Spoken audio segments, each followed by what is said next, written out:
MMA fighter, a boxer, a man that will always have your back, and no matter what, he is a man that I am grateful that I connected with. I honestly can't remember who connected the two of us. I think it was Tish McDaniel, if I remember correctly. Last year, I had the opportunity to get to be on his podcast, and then right after that, he became a vital part of the Mountain Summit Virtual and everything we do here. Mark is a incredible soul who is a protector, a uncle that no matter what, when you're in his circle, he will always have your back. And I told him a couple days ago that I will make it my mission never to tick this man off and get on his bad side because he is a Papa grizzly bear and he will protect anybody that he loves and cares about. And I am eternally grateful that he was able to come back and join us for his third climb. And with that being said, Mark, the summit is yours. No, do you guys at least hear me? Because I don't see myself. There. Oh, I'm back. Oh, There you you got a are. different background. You got all my jerseys in the background. Oh, well, you're going to have to contend with that for right now. Apparently, he's a Rams fan. Yeah, I'm kind of a Rams and Eagles fan. I like the East and West. And to be honest with you, I'm kind of a players fan. I collect a lot of these jerseys. There's just a lot of players out there. But I'm old school, man. You see back there, I'm old school. I like the old school football players. But so I said, what you guys were talking about, you guys got to see me a few times, but I'm going to talk to you a little bit about something that you probably don't know too much about me because I really don't speak about this. Men especially, we don't get into our feels too much, because it's just not who we are. And I'm not one of these guys that like to sit around and cry and sing kumbaya with other men and rule my stories. It's just not in my DNA.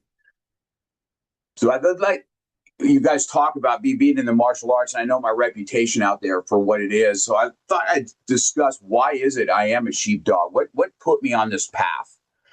And why am I a sheepdog? And I want you to kind of imagine me being in kindergarten, a little 5-year-old kid.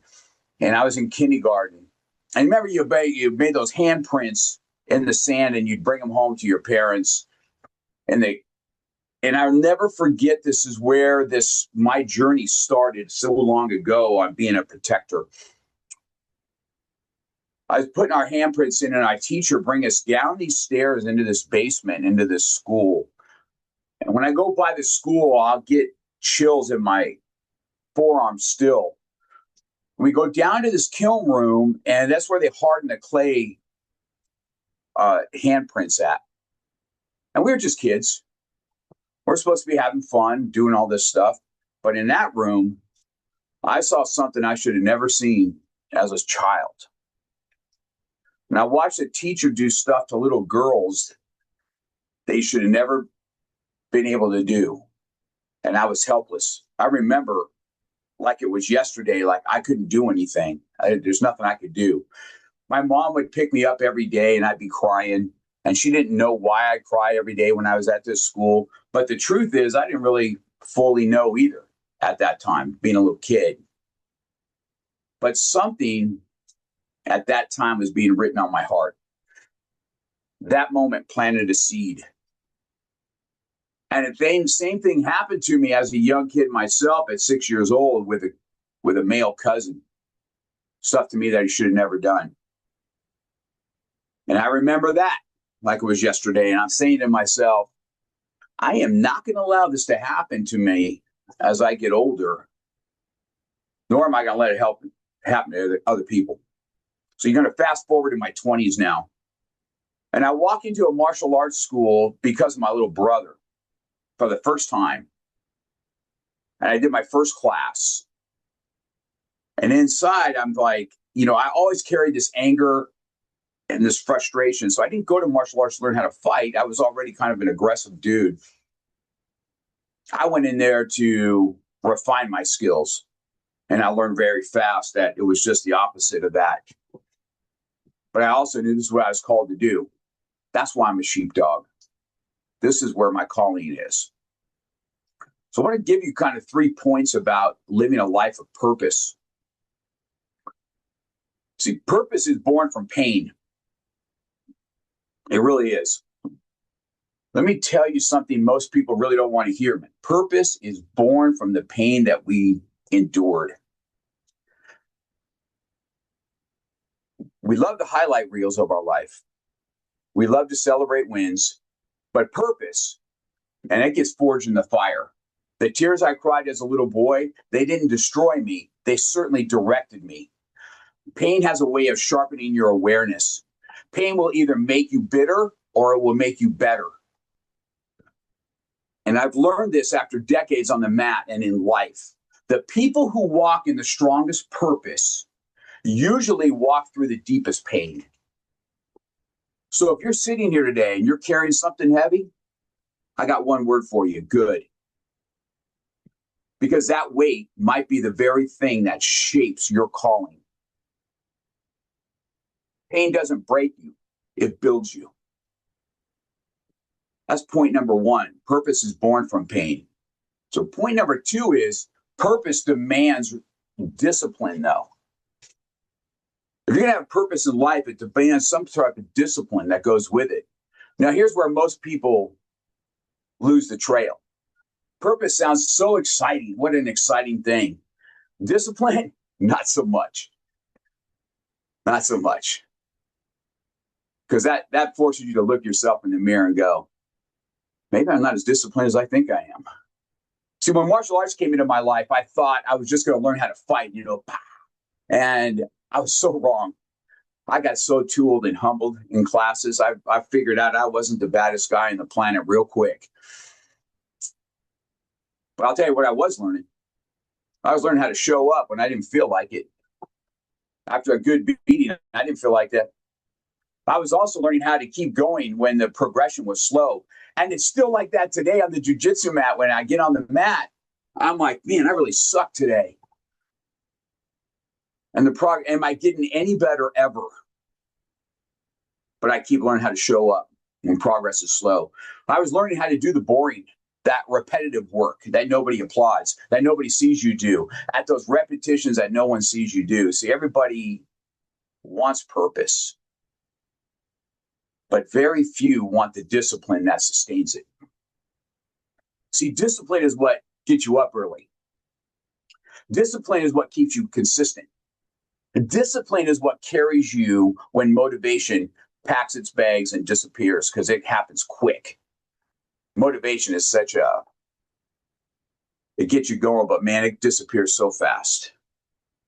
So if I can, let me be with you real just for a second. See, there's plenty of days in 35 years of running my martial arts school when I didn't feel motivated.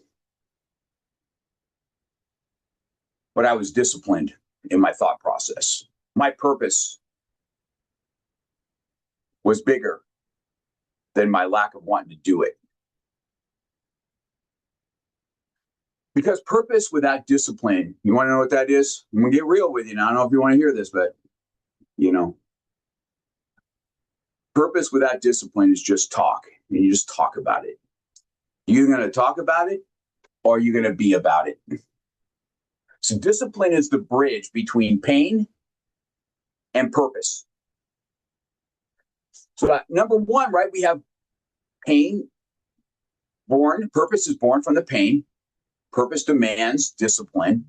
And number three, your purpose is going to impact others like you've never seen.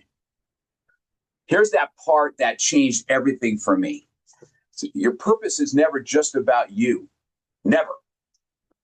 So in 35 years, I've helped produce hundreds and hundreds of black belts. But hear me clearly, the belts were never my mission. It was my goal to have 100 black belts one day. But the belts weren't the mission. My mission was the people.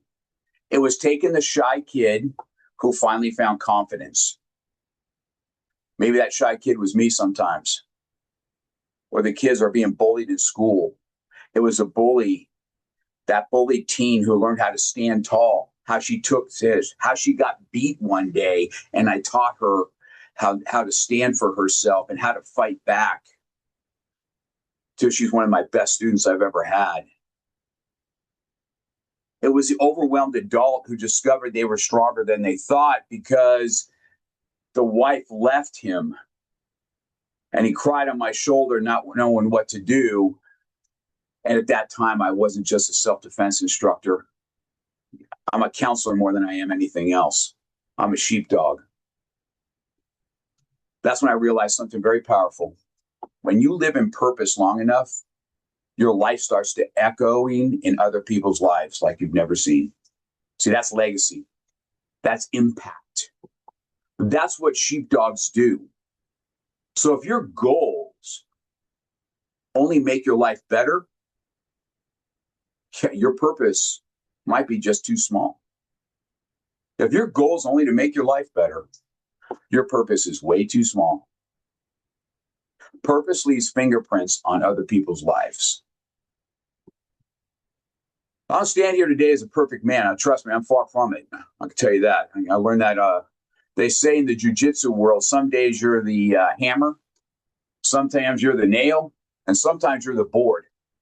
And a lot of times I'm the board. I'm getting hammered and nailed every day.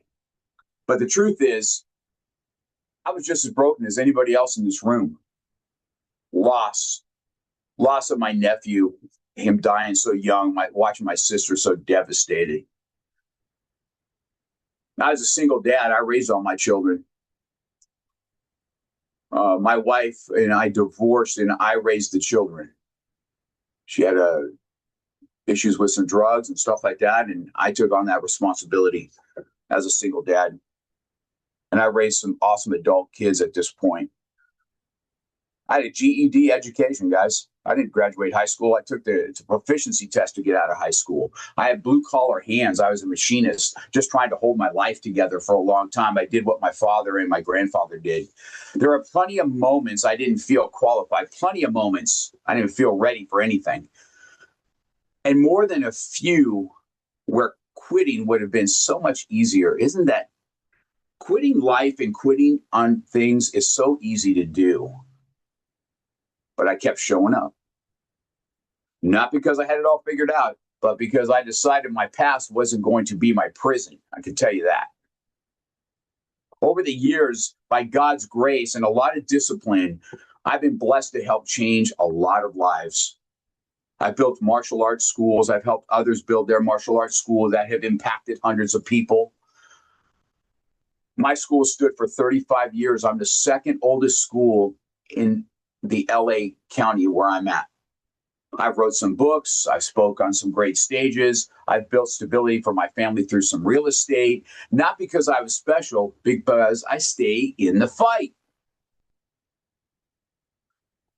That's why I'm talking to you today, because somewhere in this room, there's someone who feels behind. There's someone who feels disqualified, someone who's carrying so much pain that they haven't told somebody about. So hear me clearly. Your story's not over. Your past is not your ceiling, and your purpose is still waiting on your decision. So I'm going to challenge you. I preach everyone say, can I preach at you today? Can I preach at you today? So here's my challenge. Stop waiting to feel ready. Stop waiting for perfect conditions. They're never going to be there. Stop letting yesterday vote on your future today. You stand up, you step forward, and start living on purpose today to help others. Because the life you're meant to live is on the other side of the step you've been afraid to take. Back to you, my Dave.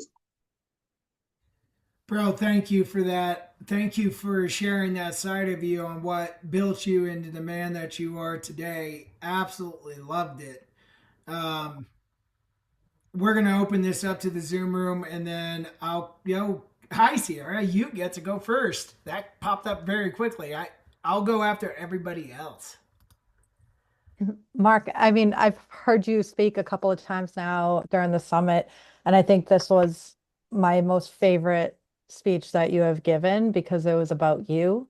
And I'm not taking away from your other speeches. It was nice to get to know you and understand you And, you know, I know you said you're a sheepdog, but I feel like this pit bull energy coming from you. And we all know pit bulls are lovers, right? And Yeah, you bring that energy here. And it was just so nice to get to see this version of you and get a, you know, a deeper sense of who you are. So, you know, I've seen it in your other speeches about your nephew. You know, the love that you had for him was who you were, you know, when you were telling those speeches. But today it was like I got to see such a different side of you, and it was really, really beautiful. appreciate it, Sierra. Thanks. Thank you, Sierra. I'm not going to pick. So, James, Deb, you guys decide. That boy.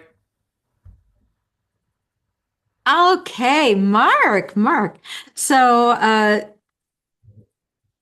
today's was particularly moving. And to echo Sierra, because, you know, it was you. The other things were you too, but you get what I'm trying to say. And we are both three timers.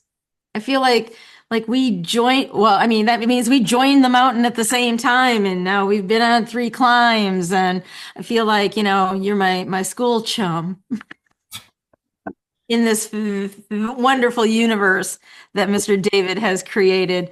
And I just wish. Okay, I'm going to say something that is so politically incorrect. And I'm not talking politics, actual politics, but politically incorrect nonetheless. As someone very pale, I have had issues with reverse discrimination, meaning I discriminate. When I first saw you, my first time on the mountain, I thought, ah, geez, here we go. Mm-hmm. And then you spoke, and then you reached inside and you did one of those martial art things, and you reached in and you squeezed my heart, and it was all over then. What I'm trying to say is, and I've said it yesterday and today, the caliber of men in this group on this mountain is what we need so much more of. You guys are amazing, and you're showing us all that machismo is sensitive. Machismo is smart. Machismo is soft and well-read and tender and all these fabulous things. And I thank you for leading the pack. Appreciate it, Deb. Sweet words. Thank you. Thank you, Deb. What you got, Mr. Mother? What's up, Mark, my brother? How you doing? What's up? What's up? Dude, I'll try to keep it short, man. I know I've talked to you a couple of times over the last couple of years, getting to know you, but every time you drop wisdom, man, whether it's on a stage or even in our brief private conversations, and what I love about you is you're definitely very, very be about what you be about. So much so that, like, the one conversation I remember most from you is when you came out of nowhere just to message me to ask if I was okay because of some stuff that I was posting online a little over a year and a half ago, it feels like. And you didn't even hesitate. You just sent the voice note and you were like, yo, dude, I want to check on you. I want to make sure you're okay. And we sat and we talked for a good hour and a half.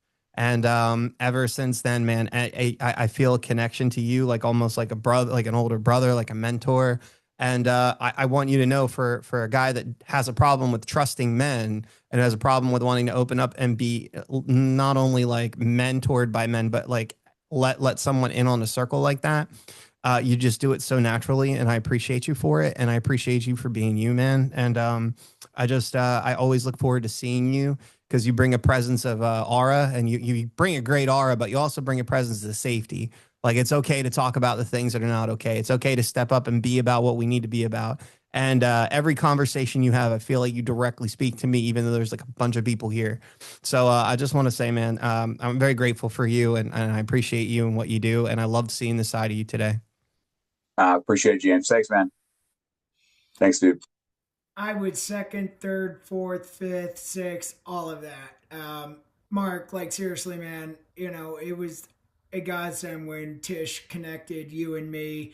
And I've been extremely grateful for that. When you told me about your nephew, it was a hit to the heart, and you could see the love and the passion that comes through you when you speak about him, especially when you told the part when the funeral procession was happening and they were driving him down the street in the fire truck, but you wanted to be on the ground, boots on the ground, and be with the people and meet everybody that you've had the opportunity to meet with and that he saved. Um, I knew immediately that you were a man of integrity and right there, and how much you loved your nephew and still love your nephew. And anytime that you come back to the mountain, you make it stronger and you make it brighter. So I appreciate you coming back and sharing this piece of your story. So thank you for that. Yeah, I appreciate it, Dave. I appreciate the time here also. And to be honest with you, I very rarely talk about what I talk about today, kind of my past. I don't live there very much, but I tell you, it definitely is what drove me into have purpose of today. And life has a way of kicking you in the teeth almost on a daily basis, and we go through it hurting. Men especially. I see we got some men on here. You guys know what I'm talking about. We kind of hide that. We don't really talk about that kind of stuff. I told you before, I'm not a real. Even at church, I don't do life groups at church. I just don't. I don't sit well. Now, what I do though at my church is we have Bible Beatdown, or we have Jesus in Jiu-Jitsu, where we will come into a Bible study and then we'll beat the crap out of each other for about an hour. And that just kind of forges this thing amongst. I can deal with that. Somebody I bleed with, I can cry and talk to at the same time. So I just have a different.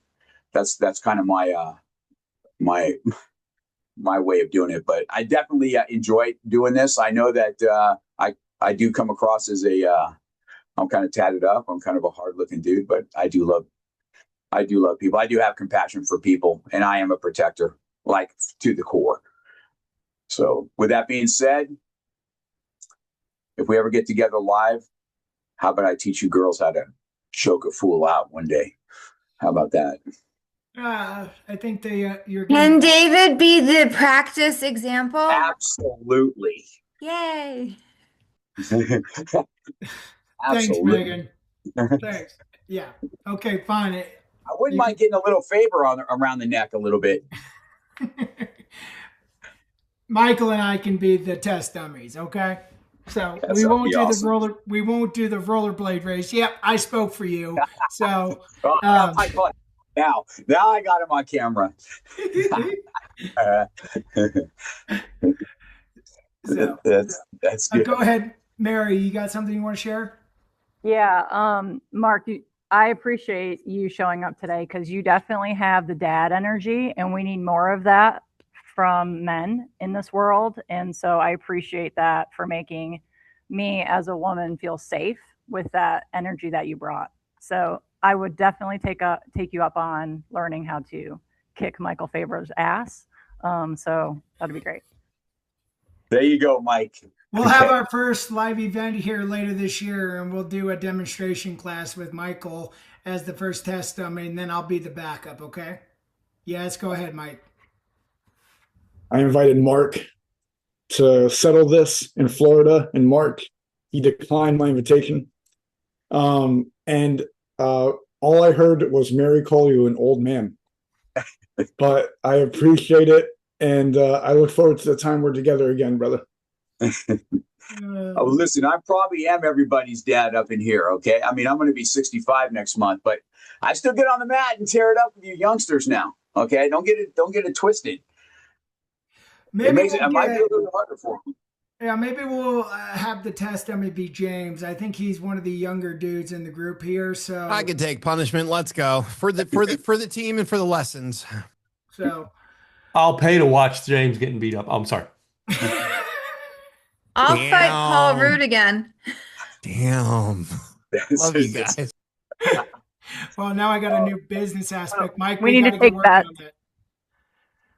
Hey, I really appreciate everybody. And you know, if we make that live thing happen, I'll definitely come down there and I'll be glad to teach people self-defense. I had a lot of fun with Emilio. We did a self-defense class on the Rocky Steps.